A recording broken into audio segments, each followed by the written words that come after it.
So when was the first time the voices brought you to the hospital? First time, I was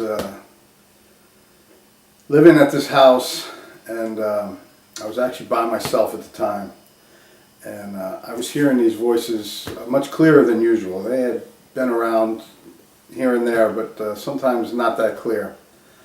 And they were telling me that I had had an altercation with a very good friend of mine who was living upstairs, and they were telling me that I was going to have to kind of go after him, and things were getting kind of serious. There were some incidents that led up to this that I'll explain later, but so they said, you know, if you're going to go after this guy, you know, and presumably it might have gotten serious to the point where one of us would have killed the other one. They said, you're going to have to cover your tracks. So you're going to have to act like a crazy man. And crazy people walk perimeters. So what we want you to do is go out in the yard and walk a perimeter around your yard.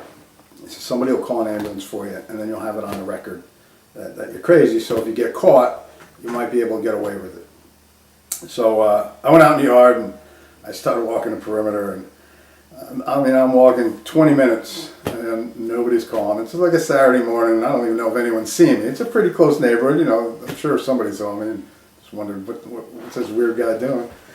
So so then the voices are going like, you gotta up it, you gotta up the ante a little. It said, start acting paranoid. When cars start driving by, hide behind the tree, hide behind the car, and you know, really start looking around.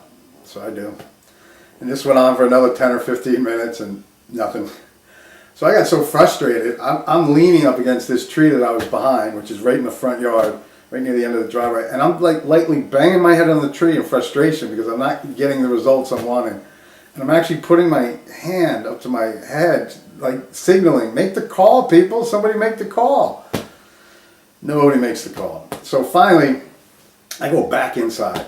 And now, while I was faking paranoia to some extent, there was real paranoia going on for a while, and even though I was layering it on thicker, it was real. And I was in the house now, and now the voices are talking to me. Now they have me convinced that that the police are on their way, and they're coming in the house.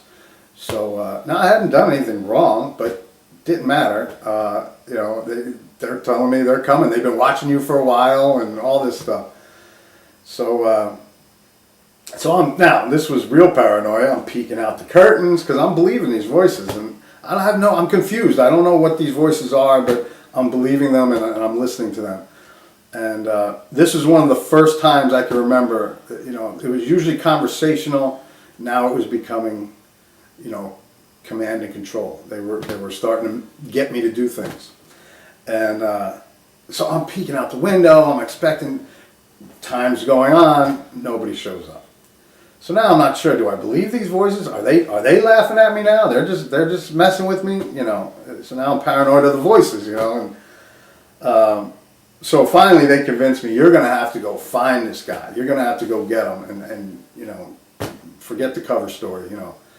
So they said basically you're probably not gonna, if you find him, you know, and you wind up, you know, if you do wind up killing him. And that was the plan, was just to bring him up to the level that he thought I would do it, but I didn't think I would really do it, but it was possible.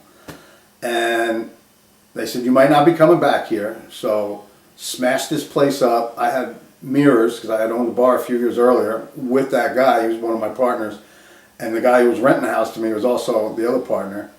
So I had all these big bar mirrors downstairs, so I start smashing them up. I had a few extra TVs from the bar. I'm breaking them. The old computers, I'm smashing them up. The whole floor was just like a sea of glass. You could barely walk on it without worrying about, yeah, I had boots on. I had a dog, so I couldn't let him down there. So I took him outside, gave him food and water, and they're like, don't worry, someone will realize he's outside and someone will take him. But you got to make the house look crazy because the news might come in here if this is so it's got to look like you were a nut. And so I put the dog out and I left. And I walked home. I cut through this park. My mother lives on the other side of this park, and yeah, I was convinced she was somehow involved in this whole conspiracy against me, and I was a little disappointed in that. And so I walk around, I go to the liquor store, I get a case of Mike's Hard Lemonade and a bottle of Jack Daniels. And my mother hated when I drank, so I went in the back way to her house and downstairs so I could tuck the liquor away while I was, because now I wanted to let her know, kind of cryptically, that I've been pushed to this point where I have no choice but to go, possibly hurt this friend of mine, because all you people are conspiring against me somehow. So she knows something's wrong. She knows something's been wrong with me for a while, and she's frustrated because she can't figure out what, and I'm not someone who listens too good in that state of mind. So she says, "What's going on? What are you doing?" I says, "Well, I'm gonna go pay this guy what I owe." Meaning, I owe him this. He's messing with me, and he's taking it too far. And she's like, "What are you talking about?" I go, "I can't really tell you, but you'll find out." She's like, now she starts talking to me real slow, like, "I think you need some help." And I'm like, "Why is she talking so slow?" And she's like, "You need to go to the hospital." And then I'm thinking, wait a minute, she's trying to signal me. And I'm like, "I will. I'll go to the hospital when I'm done doing what I got to do." And she's like, "No, I think you need to go now." And then I'm like, a light bulb goes off. I'm like, I don't believe this.